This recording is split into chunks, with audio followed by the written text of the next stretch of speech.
Last episode, iniwan natin si Lingyan na nasa bingit ng kamatayan. Itong ugok na ito ay lumabas sa likod niya at balak na siyang patayin. Kasunod nito ay biglang naging malinaw ang pag-iisip. Tunay nga, lubos na kinamumuhian ni MC ang lahat ng mga nangyayari sa kanya. Hinigpitan niya ang kanyang mga ngipin habang ang hindi pangkaraniwang kapalaran ay nagkukubli. Lumalabas, naitigil ni Lingyan ang talam ng kutsilyo mula sa pagtama sa kanya. Iniisip niya kung bakit niya pipiliin ang hanapin ang dahilan ng pagkalat ng virus. Sa tuktok nito, binigyan siya ng malupit na laro ng misyon na pangalagaan ang dalawang NPC na mga estudyante. Kinuha niya ang kutsilyo mula sa lalaking yon. Ang lahat na itinutok ng zombie na ito ay upang maglaro lamang ng simpleng laro. Ngunit naroroon na siya, inuutusan siyang gawin ang lahat upang mabuhay. Ang mamatay sa loob ng laro na ito ay tiyak na magkakahalaga ng kanyang buhay. Nakapanalo si MC sa laban na yon. Mabilis siyang umupo dahil halos nauubos na ang kanyang lakas. At dahil sa mga karanasan na nadagdag, siya ay nakapag-level up. Nakabawi na ng buong kalusugan si Lingyan. Inialok rin siya ng system na mag-evolve patungo sa isang bagong anyo. Ang mga tadhana ng ebolusyon na inialok sa kanya ay ang maging mas malakas na zombie o maging isang komandante. Ipinagpas siya ni MC na pumili agad, ngunit binalaan siya ng system na ang pag-evolve ay magpaparamdam sa kanya ng pagkawala ng malay sa loob ng mga 10 minuto. Hindi talaga ito ang pinakamagandang oras para mag-evolve, lalo na't ang mga makakapaslang na manlalaro ay nasa harap pa rin niya. Kaya't nagdesisyon si Lingyan na gamitin na lamang ang kanyang mga puntos ng katangian. Iniisip niyang mapapabuti ang kanyang bilis upang magkaroon siya ng sapat na kalamangan. Ang lahat ng kanyang mga puntos ay inilagay sa estadong ito. Pagkatapos nito, siya'y handa ng mangaso. Mayroon na siyang aura ng isang itim na panther. Sa isang iglap, nagawa ni Lingyan na lampasan ang lahat ng mga zombie. Siya'y sobrang bilis na sa tingin niya siya'y lumilipad. Napansin ito ng isa sa mga manlalaro at namangha sa kung ano ang nangyayari. Si MC ay agad na tumakbo patungo sa dalawang ito. Hindi naging sapat ang oras para mag-react ng manlalaro at tinamaan siya ng malinis na suntok ni Lingyan. Hindi makapaniwalang nakita ng sundalo ang isang zombie na mutante sa bilis.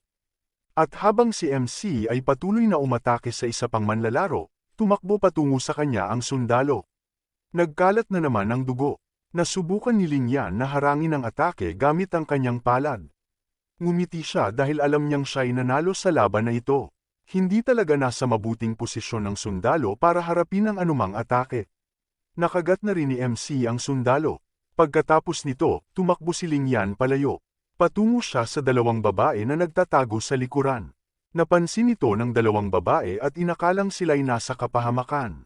Ngumiti si Lingyan dahil alam niyang ngayon ay mailigtas na niya sila. Pero sa kanilang pananaw, isang zombie siyang nag-aalala. Naganap ang hindi inaasahang pangyayari. Ang zombie ay nagsimulang humila at magdala ng dalawang babae. Si MC ay ngayon ay tumatakbong palayo sa labanan. Nagnanais siyang matapos ang kanyang misyon at dalhin ang dalawang ito sa ligtas na lugar. Ang mga manlalaro na nakakita sa eksena na ito ay nag-isip na mukhang mapili rin ang mga zombie sa pagkain. Subalit ang pahayag na ito ay nagdulot ng isang awkward na sandali sa pagitan ng mga manlalaro at ng zombie. Lumingon si Lingyan dahil narinig niya ang malakas na sigaw mula sa manlalarong iyon. Patuloy pa rin siyang nagdadala ng mga bihag. Matapos ito, natagpuan ni MC ang isang ligtas na lugar. Binuksan niya ang pinto ng silid na ito. Pinalaya niya ang dalawang babae at sila'y nahulog sa sahig. Isa sa kanila ay nagsimulang umiyak sapagkat sila'y labis na nalilito sa ginagawa ng zombie na ito sa kanila. Samantala, sa pananaw ni Lingyan, siya'y masaya dahil matatapos na ang kanyang espesyal na misyon. Pagkatapos nito, tumakbo siyang palayo. Nagtago siya sa likod ng mga kahon at inakala niyang maaari na siyang mag-evolve ng tahimik. Subalit biglang nagbago ang kanyang mukha. Siya'y medyo labis na nalilito. Sa totoo lang, ang evolution na kanina'y tungkol pa rin sa dalawang pinakamababang antas ng uri ng zombie. Iniisip niya na talagang niloloko siya ng developer ng laro. Nagsimulang magalit at sumugod si Lingyan sa sahig. Natakot muli ang dalawang babae sa eksenang ito. Si MC ay ngayon ay nag-iisip kung aling evolution trait ang pipiliin. Ang pinalakas na zombie ay magbibigay sa kanya ng sapat na lakas para labanan ang mga kalaban. At sa kabilang banda, bilang isang commander zombie, siya'y makakapamuno sa isang grupo ng mga zombie para makipaglaban. May mga kahinaan at kalakasan ang dalawang ito. Ito'y nagdulot lamang ng kalituhan sa MC kaya't nagpa siyang mamili na lamang agad.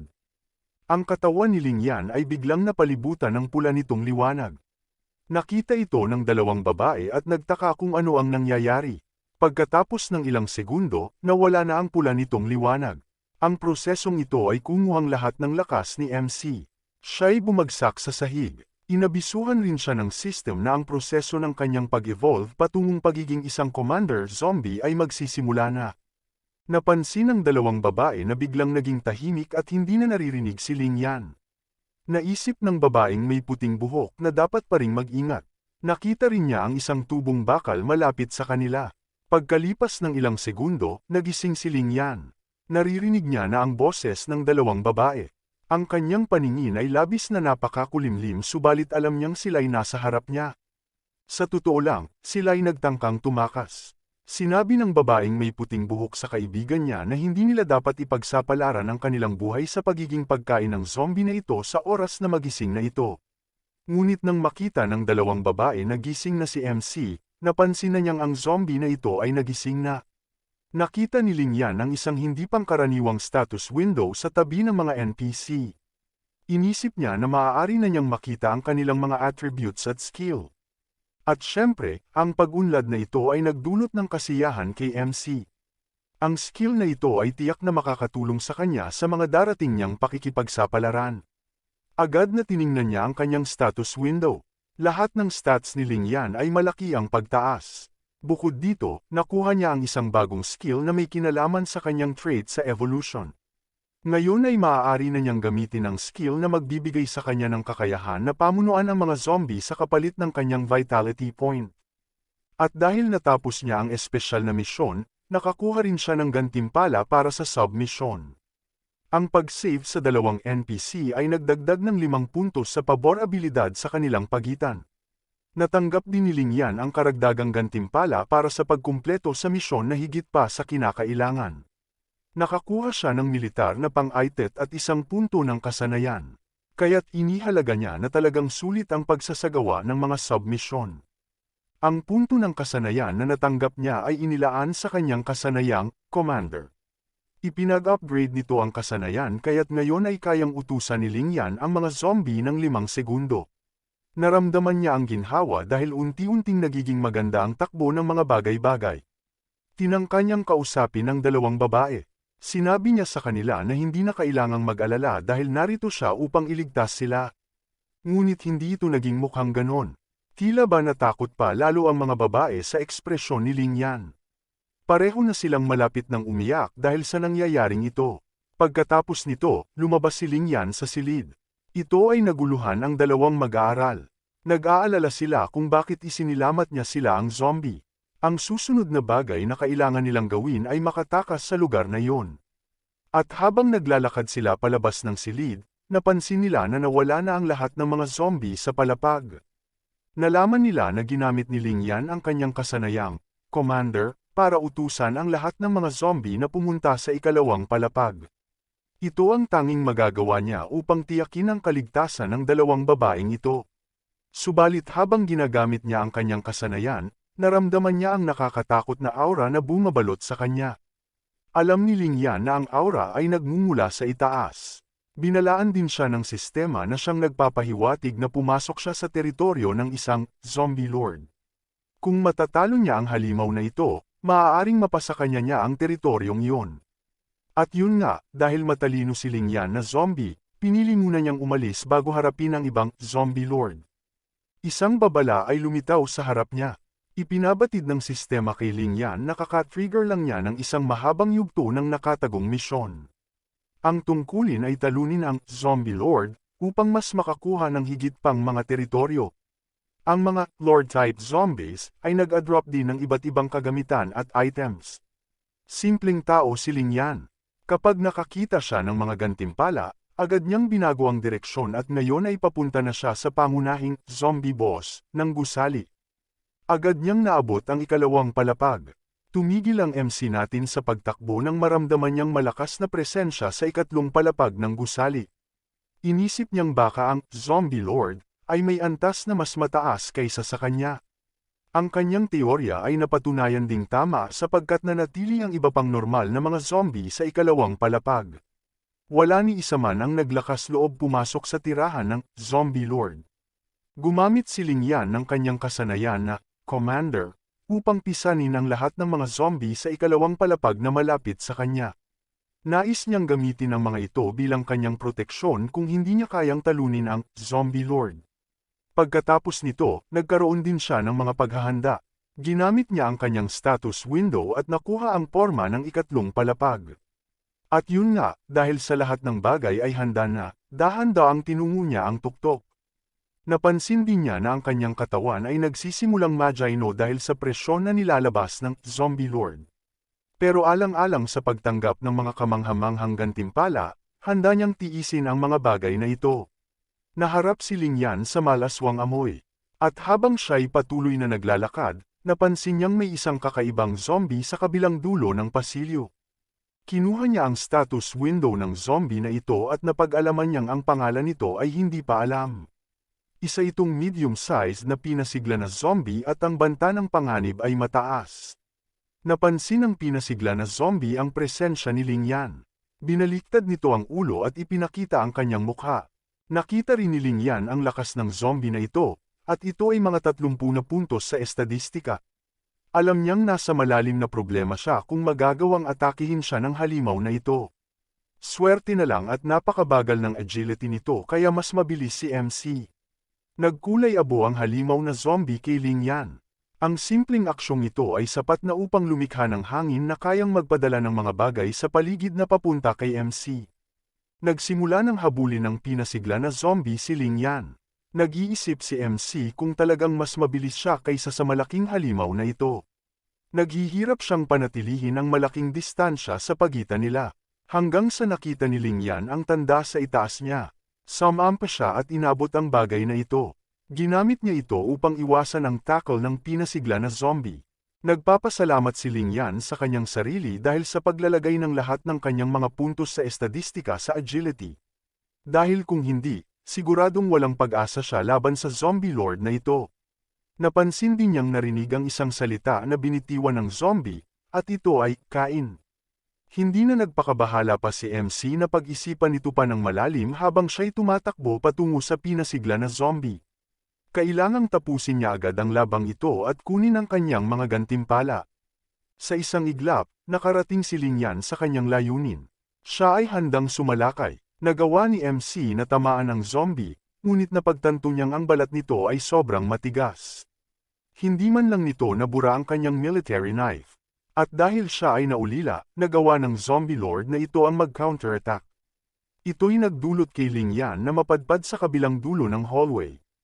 Ang salamin sa likod niya ay nabasag dahil sa pagunti. Malinaw na tinanggap ni MC ang malalim na pinsala. Naisip niyang hindi niya kayang harapin ito ng tuwid. Kailangan niyang gamitin ang kanyang kakayahan sa pagpapatakbo. Ang Zombie Lord ay papalapit na sa kanya. Sumubok siyang gamitin ang kanyang kakayahan bilang commander. Sinabihan niya itong huminto sa paggalaw. Swerte na lang, tunay na nagtagumpay siyang kontrolin ito. At habang ang zombie ay hindi makagalaw, ginamit ni Ling Yan ang pagkakataon upang magdulot ng kaunting pinsala at makatakas sa sulok na iyon. Tumakbo siya palayo mula sa Zombie Lord. Sumampa ito patungo sa ikalawang palapag habang ang ibang mga zombie na kanyang inihanda ay malapit na sa escalator. Ginamit niya muli ang kanyang kakayahan bilang commander upang pasalakayin ang mga ito laban sa Zombie Lord. At pagkatapos ng ilang segundo, tunay ngang lumitaw ang malaking silweta. Ang Zombie Lord ay talagang sinusubukang habulin siya. Ngunit ito ay sinalubong ng isang malaking grupo ng mga zombie. Ang mga maliliit na tira-tira ay hindi sapat para harapin ang Zombie Lord. Nakayanan nitong patumbahin ang bawat isa sa isang atake. Ginamit din ng Zombie Lord ang mga katawan ng ibang mga zombie at itinapon ito sa iba. Ngunit unti-unti ay napabagsak na ng dami ng mga nagtipon na zombies ito. Iniisip ni Ling Yan na ito na ang magandang pagkakataon upang gawin ang kanyang tungkulin. Ginamit niya ang ibang mga zombies bilang kanyang plataforma at ginamit ito para makalapit sa abala na zombie lord. Si MC ay sumalangit ng maraming atake laban sa kalaban. Ang mga ataking ito ay sapat upang mawala ng balanse ang zombie lord at malaglag sa lupa. At gaya ng dati, ang mga zombies sa paligid nito ay agad na damapo at kumain sa malaking pagkain. Iniisip ni Ling Yan kung talagang nakakapag-usap ang mga ibang zombies. Baka kung mas mataas ang kanilang talino, maaaring maunawaan niya sila. Mayroong kumuhang pansin niyang ingay sa labas. Ibinabatid ng sistema kay MC na may special na pangyayari na magaganap. Sa susunod na 48 oras, magkakaroon ng military intervention sa lungsod. Binigyan rin siya ng sistema ng impormasyon na sa pamamagitan ng special na event na ito, mas marami siyang matutuklasan ukol sa kanyang pangunahing misyon. Ngumiti si Ling Yan dahil alam niyang ito na ang pagkakataon niya na malapitang makuha ang katotohanan. Pagkatapos ng ilang segundo, binigyan siya ng bago pang misyon. Kailangan ni MC na pumunta sa ospital at hanapin ang isang espesyal na pasyente at ang doktor doon. Tinangka niyang magkabit-kabit ng impormasyon sa mga pangyayaring ito. Dahil na rin sa pagkakasangkot ng army, inakala niyang mas magiging mahirap na ang lahat. Binigyan din siya ng sistema ng impormasyon ukol sa isang espesyal na feature ng laro. Tuwing alas 9 ng gabi, mas nagiging malakas at aktibo ang mga zombies. Palaging paalala na mag-ingat siya sa kanyang kaligtasan. Ang lakas mula sa mga zombies ay nagbigay daan para sa isa pang pagkakataon ng zombie lord. Nakatakas ito mula sa kamatayan at ngayon ay papalapit na kay MC. Hindi inaasahan ni Ling Yan ito at nagresulta ito sa kanyang pagkagat ng nilalang na ito. Gumamit siya ng kanyang commander skill upang iligtas ang kanyang sarili. Inutos niya sa mga normal na zombies na atakihin ang zombie lord at pigilan itong mag-alaw. At habang ito ay nangangamoy pa sa pagtanggap sa mga zombies, si Ling Yan ay nagsimulang tumakbo palayo. Pumunta siya sa unang palapag at patungo sa isang love medical room. Tinangka niyang gamitin ang ilang first aid kit sa kanyang sarili. Iniisip niyang dapat subukan niyang bumawi ng mas maraming kalusugan habang ang mga zombies ay nagbibigay pa ng oras para sa kanya. Matapos ang ilang sandali, narinig ni MC ang hagekjek ng zombie lord ngunit handa na siya ngayon dahil may hawak siyang Molotov. Plano niyang ambushin ng zombie lord habang ito ay papalapit sa pasilyo. Isinilang niya ang kanyang sarili. Malinaw na natanggap ng zombie lord ang maraming pinsala mula sa normal na mga zombies. Malinaw na may maraming lakas ng katawan ang zombie lord. At dahil sa galit nito, mas mabilis din ang kanyang bilis kaysa karaniwan. Hinintay ni Ling Yan ang tamang pagkakataon at saka itinapon ang Molotov. Tumama ito ng tama. Tumama ito sa zombie lord. Sinundan ito ni MC sa pamamagitan ng pagsalang sa malaking zombie. Ngumiti siya at iniwaksi ito. Damaloy ang dugo nang magawa niya ang malupit na pinsala. Nakumpirma na matagumpay niyang napabagsak ang isang Lord rank zombie ayon sa abiso ng sistema. Ang laban ay talagang nagpapagod kay MC. At habang siya'y nagpapahinga, sinuri niya ang mga gantimpala ng misyon na ito. Ang kanyang katawan ay napalibutan din ng berdeng liwanag. Nalaman niya na ang pagpapabagsak sa isang zombie lord ay nagbigay sa kanya ng maraming experience points. Nagkaroon din siya ng territory buff na nagpapalakas sa kanya. Ang tanging bagay na kanyang pinagsisisihan ay ang territory buff na ito ay applicable lamang habang siya ay nasa loob ng gusali. Ito agad ay naging isang problema nang makita niyang ang mga puwersang militar ay nasa labas na. Sila ay papalapit na patungo sa lugar na ito. Nakarating ang mga sundalo sa pasukan at sinabi sa kanila na ang kanilang pangunahing misyon ay upang puksain ang lahat ng mga zombies. Silang ay nakatagpo ng isang grupo ng mga ito ngunit sa kanilang makapangyarihang mga sandata, sila ay nakapigil sa mga ito. Naramdaman rin ni Ling Yan ang pagkapiken sa sandaling pumasok ang mga taong ito sa kanyang teritoryo. Inisip niya na marahil ito ay dahil siya'y naging Panginoon ng lugar na ito. Isang malaking armored na sasakyan ay pati nang tumulong sa pagsara ng pasukan ng lugar na ito. Natanto ni MC na talagang nagnanais ang militar na linisin ang lugar na ito. Naglahad ito sa kanyang isipan na marahil ang mga taong ito ay plano ng magtayo ng kanilang base sa loob ng kanyang teritoryo. Samantala, sa labas ng gusali, ang mga sundalo ay ngayon ay naglilinis na ng mga natirang zombies. Sinimulan na rin nilang maglagay ng mga barikada sa lugar. Natapos na nila ang kanilang mga gawain sa loob ng ilang minuto lamang. Totoong naipagtanggol na nila ang lugar. Si MC ay patuloy na nagmamasid sa mga taong ito habang pumapasok sa kanyang teritoryo. Si Ling Yan ay may iniisip din sa mga kasamahan niya. Bago pa siya nakarating sa lugar na ito, ngayon ay kinukuha na ito ng mga sundalo. Dala-dala rin ng mga ito ang ilang kagamitan upang mag-illuminate ng lugar. Ipinakita nito ang mga bakas ng dugo sa buong lugar. Isa sa mga sundalo ay lumapit sa kanilang kapitan. Iniulat niya na hindi pa nawawala ang lahat ng mga zombies sa loob ng gusali. Inihayag din niya na ito ang pinakamagandang lugar para sa kanilang base dahil sa mabuting kapaligiran at mahirap pasukin. Si MC ay patuloy na nagmamasid sa mga ito at natuklasan niyang may iba pang mga plano ang mga sundalo. Ang kanilang pangunahing layunin sa pagtatayo ng base na ito ay upang magkaroon ng puwersang pandagdag malapit sa ospital. Biglang tinihil ito nang abisuhan siya ng sistema na ang kanyang katawan ay nagsisimulang mag-deteriorate. Ang mga sugat niya mula sa huling laban ay lumalala. Bago umalis sa lugar na ito, nagpasya si Ling Yan na gamitin ang kanyang kakayahan sa pagsusuri. Napansin niya ang partikular na sundalong ito na may kakaibang kilos. Mas tila maluwag ang kanyang pakikitungo kaysa sa iba. Nakita rin ni MC ang sundalo na nangunguha ng mga gamit mula sa mga labanang zombies. Siya ay naghahanap sa mga bangkay para sa mga mahahalagang bagay. Ibinigay nito kay Ling Yan ang ideya na marahil isa itong player. Hindi siya NPC sundalo. Bigla itong nagpanik dahil hindi niya maaring payag ang makadiskubre siya ng kahit na anong player. Sinimulan niyang hanapin ng isang lugar para magtago. Matapos kumuha ng ilang karagdagang damit upang itago ang kanyang itsura, inilagay ni Ling Yan ang kanyang sarili sa isang tagong lugar. Pagkatapos ay pumasok ang sundalong ito sa kwarto kung saan naruroon si Ling Yan. Siya ngayon ay nasa itaas ng isang estante. At sa mabilis na galaw, nakuha ni MC ang lalaking ito.